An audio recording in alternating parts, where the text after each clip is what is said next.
as that insecure part of you starts to get seen in the relationship, the intimacy increases, the connection increases, and the anxious part of you decreases because it feels safe in the connection.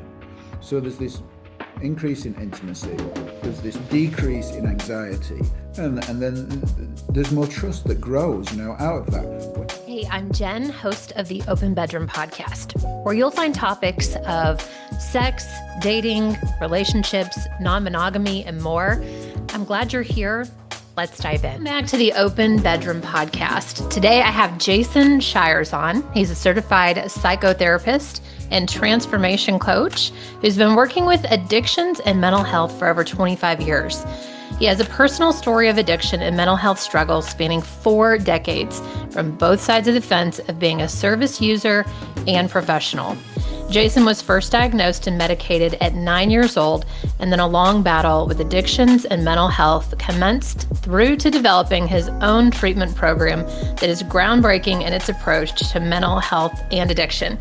Today, we're going to be talking about trauma, how it affects your relationships as an adult. If you're feeling frustrated that you can't seem to make your relationships work, this is a conversation for you. Jason, please introduce yourself. Let's dive in. Hi. Yeah, nice to. I always say I'm looking forward to what I'm going to say because this is a different direction for my normal conversation about mental health, and I'm excited because I think it's a great conversation. And relationships make the world go round, right? We're having relationships all day, every day, either with ourselves or with other people or with our children or our family or somebody, or work people. So, and it's all relevant, relational dynamics are a big part of my work. How do I how does the reflection that I get from another person affect me? How do I feel, and how do I relate to other people? So it's a huge topic, and it's fun, and it's deep, and there's so much to be revealed in it as well. Yeah, no, I totally agree. And with coaching clients that I've had, I feel like there's always this resounding theme of like, why do I keep doing the same thing over and over? Or why do I keep finding the same husband like over and Yeah. over? Like I keep getting remarried and there's this pattern and I can't figure out what it is and I don't want to do this anymore. Help me. Oh yeah, that's a great place to start. Hmm. And I talk about that quite often when I talk about relationships, because usually people come to me at the age, sometimes 30, but usually at least by 40 years old, they've had enough relationships to realize that they're in a pattern, and they'll come and they'll say, you know what, like they're completely different, these people, but I end up feeling the same. I end up having the same experience of a partner each time. They always let me down, or they're always unfaithful, or they're Hmm. always unreliable, or I never get seen, or I don't get the love that I want, or there's a difficulty in communication, or something like that. And it's meant to be like that. It's meant to be like that because your wounding from childhood will be playing out in the partners that you pick. So you pick that person on purpose. It's not by accident and it's not coincidence. And quite often it's funny because people say, I need a better picker. I need to pick better.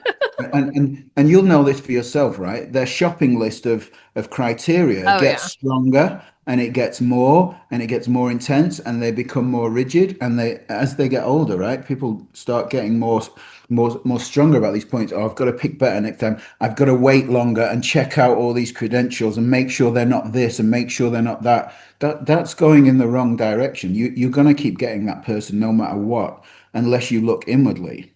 You can't choose differently because life has this way, this gift for you. And the gift is to heal because this person is really a mirror. They're showing you something about yourself. The wounding that you're experiencing in relation to another person is in you, it's not in them. Now, I'm not making excuses for other people's behavior. Sure, there are people that behave really shit, and there are people that you should stay away from, and you should always take care of yourself first. I'm not excusing anyone. I'm not gaslighting anyone. I'm not making it okay for people to behave badly. No, that's not what I'm saying. What I'm saying is those things that are painful are happening both ways, for both people in a relationship. And if both of you are willing to look inwardly at your own part in it to see, then there's the potential of a beautiful connection there. If there's chemistry, if there's connection together between two people. Um, so quite often, depending on how far you want to look into it. But what we usually do is we attract to the person that we longed for, the traits of the parent that we longed for the love of the most, in Mhm. childhood. So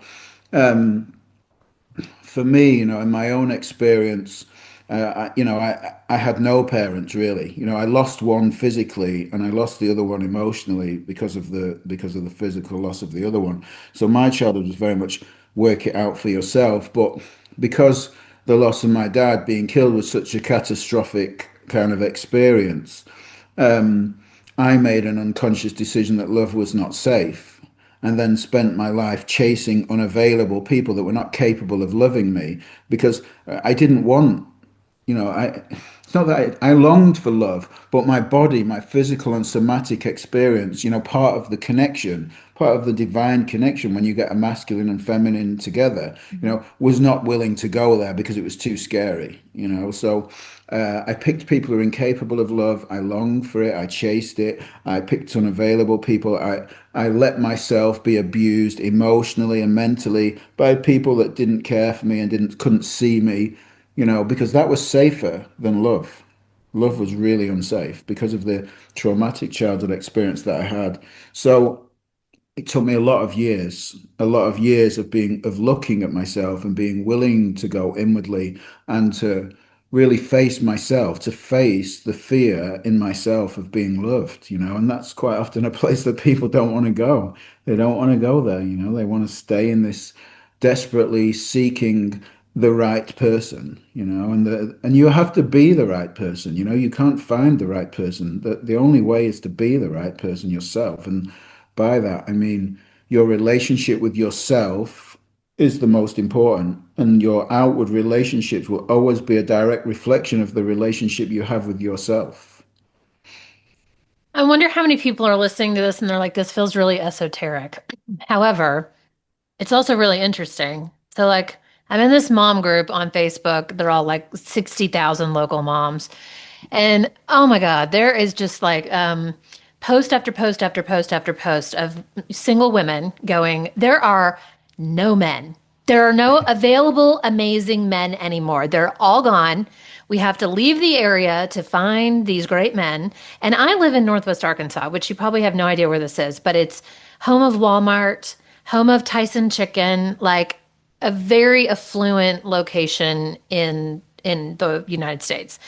And Mm. lots of many well-educated guys with nice cars, guys that are, and my experience isn't that at all. Like I've been married twice, but I've had great marriages and I've had great partners and I've had so much fun dating. Like I've had a blast. Found amazing men out there. And so I Mm. wonder sometimes like, I mean, like I know that's not true. And B, I've always wondered, why do they keep attracting these terrible men when I know that there's a whole subset of really amazing ones out there? And what you're telling us is it's this reflection of the inside. And so if we're constantly attracting trash, it must be because are we trash inside? What is happening inside? Well, I'm first of all, it's important to make a distinction between what's going on inside of you is intelligent. It's not a flaw. It's not damaged. You're not broken. There's not something wrong with you. That's my whole approach to mental health and addiction is to see the intelligence in all of it. It's a very smart, intuitive internal defense mechanism that like you had to create to stay safe as a child in relationship to something or someone, a caregiver, a parent, a sibling, an abuser, whoever it was. It's like it's something that your system decided inside of you. So it's an intelligent response to early life adversity. That's my best description for it. Mm. The only thing is that it doesn't age with you. It doesn't grow up like an intellect. So now you're a grown woman, right? And you're thinking, I don't need this internal protection mechanism that's going on. Why would I have that? Because it just doesn't grow with you. It doesn't age with you. It's just your body, your somatic system. Everyone in that group that you talked about will identify with triggers. They said this or this happened or that happened, and I had this "Ugh," inside of me. This thing happened. It was like, oh, I just felt rage all of a sudden, or or I just left, or I threw a drink on him, or whatever it was. It's like something happened, some crazy. That's what I'm saying about the body. The nervous system, the autonomic nervous system reacts with a response: fight, flight, freeze, or fawn. And that is again one of your internal somatic responses to your early life. That's what triggers are. They're not, you're not broken or flawed. They're an internal defense mechanism that's keeping you safe. It's protecting you from what looks like what is your biggest fear, or could be danger. If you take the example of somebody who was abused by a person with a certain smell. Just the smell, like can trigger the nervous system. Someone will come near them with a similar smell that they can remember. Their body will be like on edge. They'll find themselves tense. Their jaw will be tense. Then their back will be up. It's like maybe their hairs will stand up on end, and they'll be like, It's just a smell. It just has that reaction. I mean, they won't remember the experience necessarily, or be in it, or having memories of it, but the body knows. The body just reacts. And that's when we talk about triggers. That's what's happening. The nervous system is tensing up, it's bracing, it's getting ready from a memory, from something from early childhood. And the mind can't necessarily remember. There's not a conscious memory there, but there's an unconscious thing playing out. Um, Many people, teachers, will talk about, like 95 to 99% of your life is unconscious.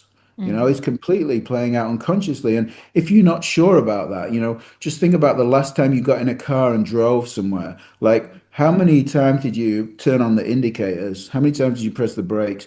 You won't be able to answer that because you did it on just on autopilot, right? And it's kind of like you're probably thinking about the dinner and the kids and next week and what happened at a date last week and what you're going to do next week during this journey of, I don't know, say 20 miles or something like that. So if that's true for that, you can drive a car for 20 miles through traffic and everything without even really thinking about what you're doing. How much of the rest of your life is happening like that too? A lot of us are just completely unaware of what's actually going on in all these experiences, and our body is just reacting, like completely out of our conscious awareness. Okay, I have a question for you. So when I'm hearing you say we're kind of like locked in at this certain age, this thing happened, and it's like locked into your body somewhere in your somatics, right? And then, but your real self, like I'm almost 42, I think 42. So like I have a 42-year-old body and mind, but then there's this thing that's locked in from 13. Have you dealt with internal family systems, the parts, concepts? So Yeah. Yeah. how does that differ from when you say we're like somatics? Are you using somatics to help kind of move that out of the body versus like an IFS program, or how does this all work? And how do we not be 13 anymore? Because that's probably really helpful. Yeah. So first of all, it's not necessarily a single event. It could be a series of events. It could be being Mm. constantly shamed by a parent or criticized or never listened to by one parent or something like that. The body just learns a pattern. It could be a one-off event. If something happened to you that was violent or abusive and so on, that's etched in your mind. Internal family systems is not unlike my work. In internal family systems, when we talk about parts can be thoughts, feelings, sensations, or perceptions. What happened in your body. There's a part of me that reacts when we talk about this stuff. Something shows up. I feel tension in my chest. I feel a lump in my throat. My back comes up. So it's like, and then we might ask in IFS, what does that part of you want to say? Is it okay? What's its purpose here and now? And you might say, oh, it's here for safety, or it's keeping me safe, or it's protecting me. You can have direct dialogue with parts of yourself in IFS. And somatic is the same. It's like in between what you would, there's a therapy called somatic experiencing by Peter Levine, which is more purely dialoguing with the body, with physical sensations, whereas IFS, leans into the mind more and so on and stuff like that. But it's pretty much the same thing. And um, so those parts of us, those internal sensations, physical experiences, tensions, lumps in the throat, waves of energy in the body, whatever it is a somatic experience. Sometimes there's a thought and a memory with it and a picture. Sometimes there's nothing. There's just a physical sensation. And that's often what we're talking about, that early life experience. There's a part of us that's tender or checked out, or numbness might come, or something like that, and that's keeping us safe. It's a protection mechanism that we learned in early life. And as with IFS, no bad parts, what all parts are here are intelligent responses that we created, or that unconsciously happened, in our system, as a way to keep us safe in our early life. And all this stuff is playing out in relationships no matter what. If you never have looked that deep, and you're interested in it, it's a fascinating place to go to really improve. I mean, my relationships through this work are out of this world. It's kind of like compared. And I would have said in my 10 years ago, 15 years ago, I would have said that I have never had a loving connection. I've never had a passionate, kind of intimate, real connection with somebody. And I thought I never would. Hmm. Yeah, I'm wondering if you'll like double tap on that and tell us a little bit more because before we hit record, you were kind of telling me about this. Like you kind of kept attracting the same person that was unavailable. What does that look like? Like if you're experiencing XYZ, symptoms or reactions from people when you're dating or that you keep marrying, how do Mm. you get out of that trap? How do you identify that this is what's happening to you to eventually break free like you have to find and accept love? And I'm sure there's a lot of work along the way to get you to a place where you're healed and you can actually accept someone that fully loves you. Like, can you take us through that juicy stuff, juicy Yeah. details? Well, one is the like doing the work on yourself, and it's such a random kind of abstract term, right? Doing the work on yourself. I don't think there's such a thing as healed. I think I'll be going on this journey towards myself forever. It feels like that, and it doesn't feel like a bad thing. It's not something oh God, I have to do this. It's like it's absolutely amazing, to have a relationship with myself. That's one thing I can say. So, and I didn't have that before. I had no clue who I was. I was already a trained psychotherapist with many years, decades of experience, and I was still clueless as to who I was.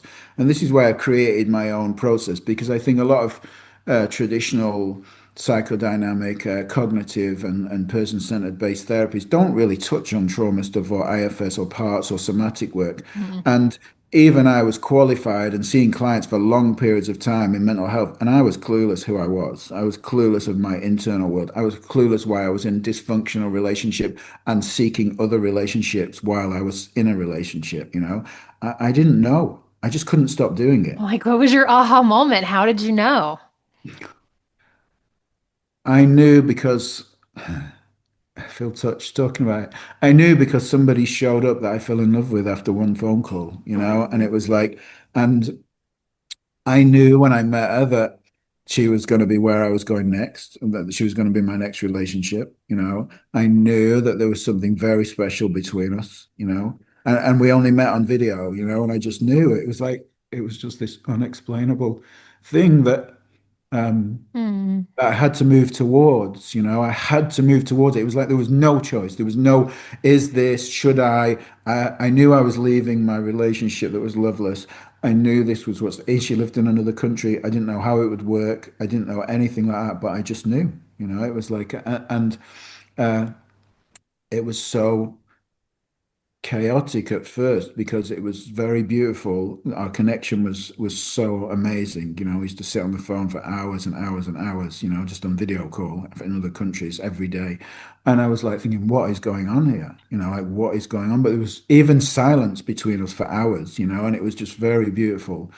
And it was so scary. It was so scary. It was like I was just like thinking, shit, what do I do? And it was like I couldn't move away from it because the attraction, the connection, the chemistry was so intense. But then, when we parted, or when she left, or when after we was together, it was like I was just so insecure, so paranoid, thinking she was going to leave me. And this really highlighted to me my own wounding. It was like, oh, I see why I've been scared of this. I see why I've not wanted to go towards this, because this is frightening. This is frightening to put it all in, to be all in with somebody, and to risk, because there's such a risk there, right? If you really put your heart into something, somebody can really hurt you. And a Hmm. lot of us, especially if we've been attracting towards unavailable people, or having meeting people who we might call toxic or narcissistic or having those challenges in relationships, we may have been hurt a lot of times, so then you withdraw more when that happens, right? So Mhm. then when somebody comes along that you feel strongly for, often we sabotage it because it's easier than going towards it. It's so risky to love, and even 5 years now since I met my that girlfriend that I'm talking about, even now I say our love is alive. It's risky, it's beautiful, it's challenging, and I don't know what's going on. I don't know what I'm doing with it, but I keep doing it, and it's like, and I'm willing to be in the dark with it. You've got to be willing to be in the dark because Mm. when we've had these challenging situations, we look for certainty. We're desperate for certainty. We're desperate for trust. We're desperate for continuous experience. But there is no certainty in life. Life is uncertain by nature. We can't have certainty from another person, can't give us certainty. And we have that conversation. I said to her the other day, I said, I know you could meet somebody else, and so could I. And I'm just going to leave it at that. It's like, I don't want that to happen, and that would be devastating for me, but I know that's a possibility, and I have to live like that. And that doesn't make me stay distant. Mm. It's just living life as it is. Life is uncertain. I can't get certainty from a person because as soon as I want a person to give me certainty, then I become controlling. I become more insecure. I become paranoid, and I start questioning. And Mhm. then she's affected by that, right? And I'm affected by it if she does it to me. So we just have to know that we can't get certainty from somebody. I have been in relationship with various people that are very much like what you're describing. That really anxious energy that I need to stay connected to you at all times, or I'm afraid that it's going to end. It's like going to evaporate. Or this like almost like love bombing, and this if I'm just at your house all the time, then you can't make me leave. And so how do you calm someone's nervous system into we're adults in an adult relationship. It's fine. Like no one's going to war. Just breathe. We're Yeah. we're gonna be here for a long time. Enjoy it. Like how can you help someone that's feeling all of that? Yeah, we've been on that journey together, because what we had to realize was that, like IFS, there's no bad parts, right? So my insecurity got welcomed into the relationship for a start. Instead Mm, of like at first, she was like, as soon as I was insecure or jealous, she was like, "You trying to control me?" So she would like reject me. yeah. And I wasn't trying to control her, but I wanted a part of me to be seen. There's a part of me that shows up, right? And I'm like, I'm already knowing that this part of me is not bad. It's just a defense mechanism. So I'm trying to introduce it. I feel insecure, I would say. So I'd be willing to be vulnerable. And she Mhm. would be like, "Oh, you don't trust me," and all that stuff would come up between us. But then we learned to say, well, this is not that. That's not what it is. It's not control. It's just me. This is what happens inside my body when I get fearful. So by introducing that part of me and being willing to be in that intimate connection, of me being vulnerable. Okay, so I'm being vulnerable. I'm willing to say I feel insecure. I'm willing to own that, right? And then when she is willing to receive it and say to me, well, what do you need from me? What do you need from me in this moment? I say, I need some reassurance, you know? And it's like she would give me that. Then what happened is as that insecure part of you starts to get seen in the relationship, the intimacy increases, the connection increases, and the anxious part of you decreases because it feels safe in the connection. So there's this increase in intimacy, there's this decrease in anxiety, and then there's more trust that grows, out of that. When that part of you that's anxious is constantly rejected or seen as control or something wrong with you, it stays. It will stay and it will intensify more and more. That's what happens. So it's a tricky road. And I guess me and her, we've done a lot of work. So we've been in this kind of work for a long time. And this is challenging for anybody. And I always say, if you can't do it yourself, which is difficult, because you get triggered and you try and you explode and it doesn't work and Yeah. stuff. So get someone else to guide you. Get somebody else that can do it, that knows how to do it, where you can. go on that journey towards yourself with somebody at first, and get some guidance on it. Because it's actually like, the original things was about sex and connection and things like that in the podcast. All of that increases, all of it intensifies the passion, the getting lost in the moment in intimacy and physical connection. All of it gets stronger, gets more intense, gets more connected through that process. It stops being mechanical and just physical and just becomes like a oneness experience. We call it merging, merging into each other, where we both, our ideas of ourselves and life just disappear into the moment, for that experience. And I still say 5 years later, it's getting better. It's getting more passionate. It's getting more deeper, more intimate. We get more lost in each other in those experiences. The more risks we've taken, the more connection we have. Mm. Yeah, I wanted to ask as you were talking, like, what does this look like today? Is there a lot less anxiousness? Is there a lot less having to reassure each other? 5 years in, you probably feel pretty settled and comfortable and secure.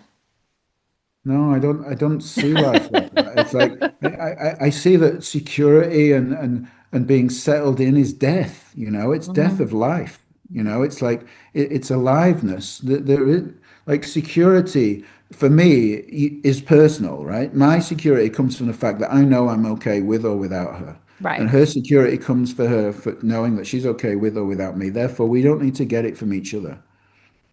Therefore, we know that there's the potential that anything can happen because life is insecure by nature. Hmm. You can create the illusion of security in your mind. If I keep doing this and behaving like that, I will constantly have this. That's an illusion that you create in your mind because being uncertain is a physical experience of uncertainty and we don't like it. So we create an illusion in our mind to look like consistency. And that's why we get so devastated when relationships end because we've created this illusion of certainty and we Hmm. can't understand why it didn't work out. But actually, when certainty comes from yourself, the only place you can truly get certainty from is by knowing yourself. Then we know that we're alive when we come together. We're in the flow of life. Anything can happen, and there's aliveness to it.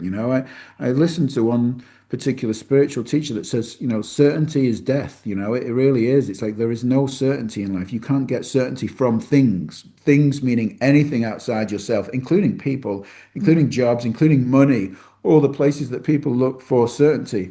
You just can't get that from outside yourself. It has to come from within. Yeah, that's really beautiful. Because I'm hearing you say like we're merged, and then I'm hearing you say like individualism.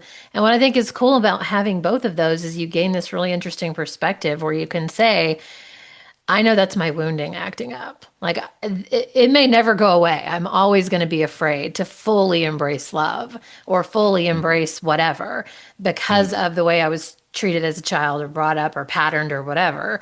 But that Yeah. you can still be your own self, see from the perspective of the wounded person that, we all are, and then still merge together into something that's really beautiful that you can do life with. Yeah. It's Yeah, lovely. I was talking the other day and I said, ever since we met, I said, you've seen the best in me and you brought out the best in me. And I'm the Oh. same with you, I said to her. And it's like, we can go so far in this with the masculine, feminine, and the inspiration for me to be a better man. It's like that she gives me.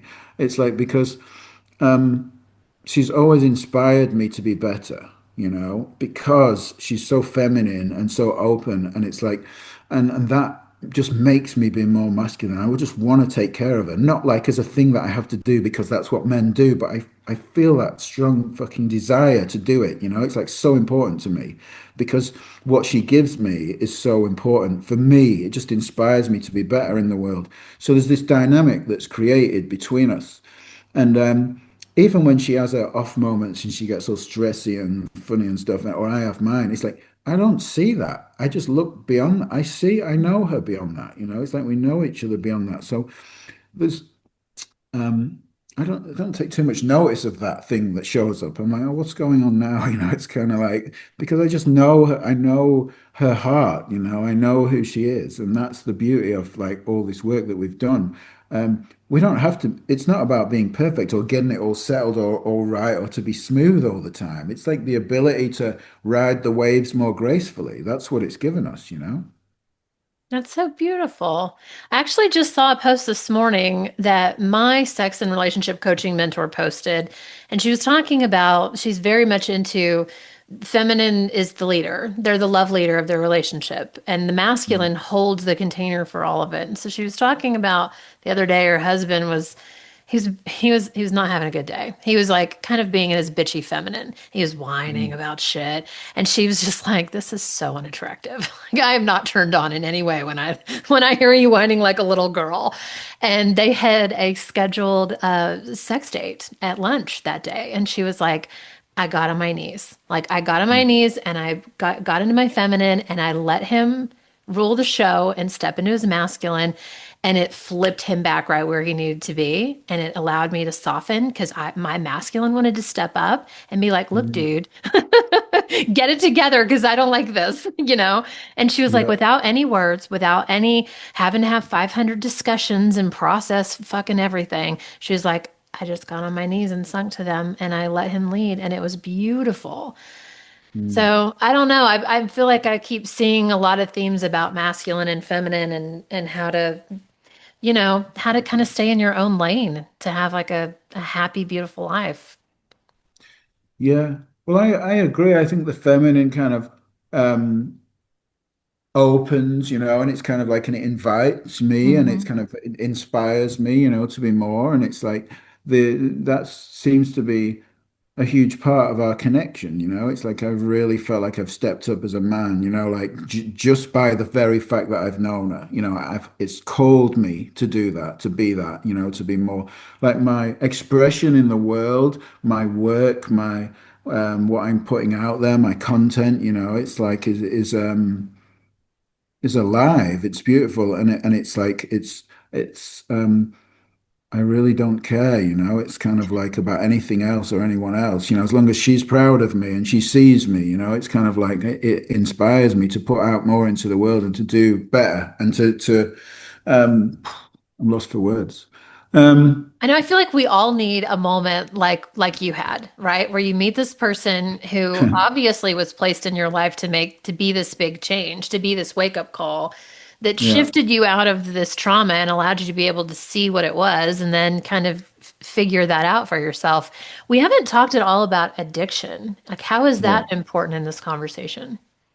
Yeah, well, like what is addiction? It's kind of like if we talk about it in the same, can you see me okay, by the way? It's getting Yeah. dark here. Yeah. Yeah. Okay.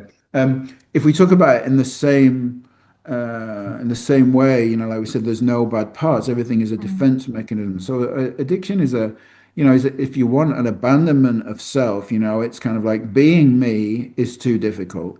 So I'm going to reach for something outside of me to take away the internal experience of my life, who Mhm. I am, my inner world, my thoughts, my feelings, my sensations, my perceptions.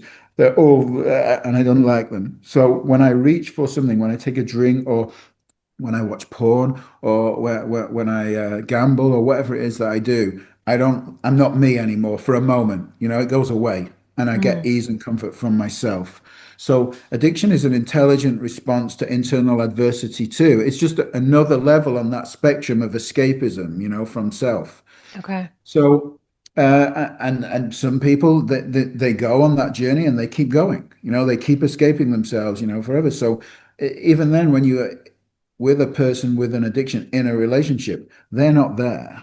It's kind of like, and Mm. then when we talk about relational dynamics, it's kind of like in relationships, because quite often I get partners, parents, and different people who are, who are the loved one of somebody suffering. There's no relationship there. It's kind of, you've got to look at your own part in that. There's no capacity for a relationship with somebody who's locked into an addiction because that's their main focus. They're not capable of a relationship, really. And many people have relationships with somebody with an addiction, but there's really no real relationship going on there. There's something actually going on for the loved one too. It's kind of like they're escaping themselves and Mhm. looking at the other person as the fault, and that makes it easier for them to not face themselves. So everything is a relational dynamic, it's like Sounds like. that's what's going on all the time, and it makes sense if you think about life and We're born as a seamless flow of sensations and perceptions, not really knowing anything as a baby. And then what? Like we meet people, right? We have parents or we have caregivers, and we get reflections, good and bad, right and wrong, no and yes, don't do this, don't do that, do this, do that. So love becomes conditional. It just Mm-hmm. naturally becomes conditional, a byproduct of being a human being on the planet. And then we face adversity. Sometimes we're abused, we live in a violent home, a parent leaves, something happens, somebody gets ill or sick, or our family struggles for money, or whatever the dynamic was. It's like that's adversity to some extent, and the conditioning of the body and the development of the ego self, is developed in relation to that experience, over Mm-hmm. time. And all this then plays out in our adult life.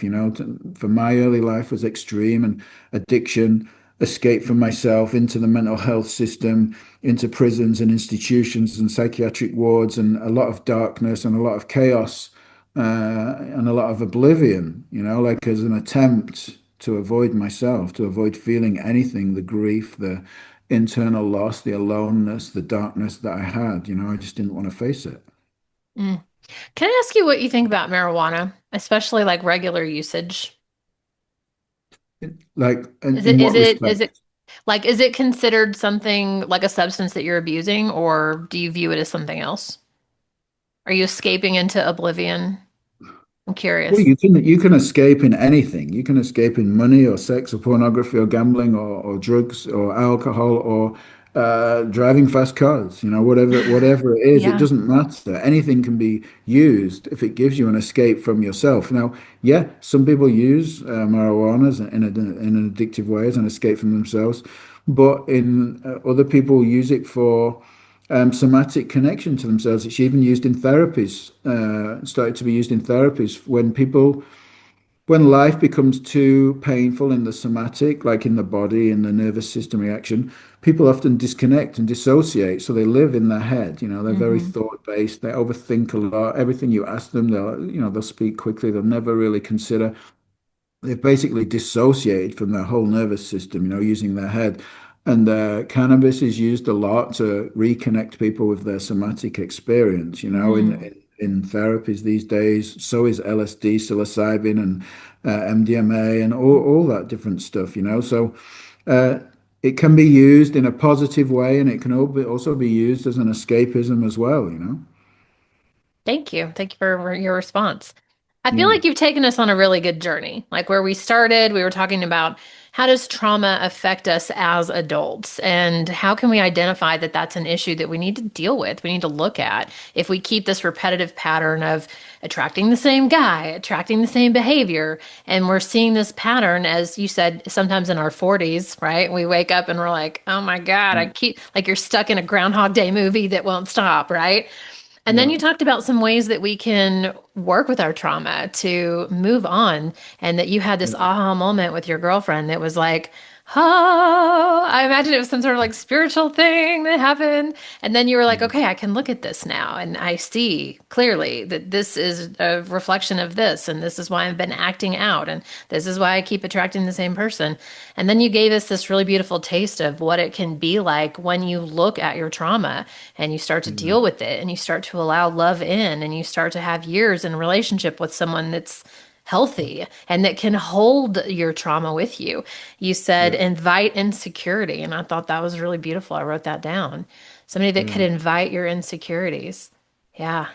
Yeah, because people like I guess what I call it, people are a mirror, they're a mirror Hmm. to our wounds. So like that, like this is very abstract, but actually on investigation, I don't want anybody to take my word for this, but upon investigation, we're not having an experience of an outside world. We're having an experience of a perception of an outside world. Like, so everything we experience is inside of us. Everything Hmm. is via perception. It's not direct experience with an outside objective world. So, in which case, we only have a perception of people, and that perception is completely colored by our own experience. So, that is, the relational dynamics of picking the wrong person, so to speak, what people call the wrong person. They are a mirror to our wounds, and Hmm. they really, because life from a spiritual perspective, actually wants us to heal. That's all that life is about coming back to ourselves, coming back to our wholeness. So we get wounded in relationship, in early life, in adversity, and we return to wholeness in relationship too, if we're willing to see the lesson that life is bringing to us, and these people, if it's not destructive, if you're not being abused and you're not killing each other and fighting all the time and so on, there's the potential of a beautiful connection and a beautiful journey back to yourself with somebody, and that is a more spiritual way of looking at it, but that's, as I said, that's what I see is happening. Jason, that's really beautiful. If our listeners are listening and they're like, I need more of this Jason guy, what are you offering? Where are you at? Where can people find more of what you have? InfiniteRecoveryProject.com is my addiction work, and I run groups every week now that are low cost entry for people with mental health, addiction, relationship stuff that want to show up and sort of look into it from this aspect, where it is a journey towards yourself. My book, Infinite Recovery Project, is on Amazon, and it is this way of looking at all this stuff, any darkness, any struggles, really. I mean, you don't have to struggle with an addiction to read my book. There was a time and I was just going to make it for everybody, but it was just a little bit too broad. But you could really run any struggle through this lens, and it would you could make sense of it. I haven't recorded any podcast for a long time, but my podcast, Misunderstandings of the Mind, has a lot of these conversations on from past years about trauma and relationships and spirituality and stuff like that. Awesome. I'll link all this below. What's your most active social media platform? All of them at the moment. It's Facebook from a written and video point of view, and then I've got Instagram, TikTok, YouTube, LinkedIn for professionals. There's a lot of stuff on LinkedIn for professionals. Okay, sounds like everything. So if you guys want to go to the website, pick your favorite platform, click on that, go follow. I'll put the book link below and the podcast as well. Jason, thank you for being on this fascinating discussion. Thank you very much. Thank you. All right, we'll see you next time. Thank you for listening to the Open Bedroom Podcast. If you enjoyed today's episode, go ahead and give us a like and click subscribe below and stay up to date on all the new episodes that we release. If you have a topic that you'd really like more information on, leave us a comment below and we'll see what we can do. Feel free to share this podcast with all of your friends and especially your partners. This is a great way to open up some amazing conversations. We'll see you next week.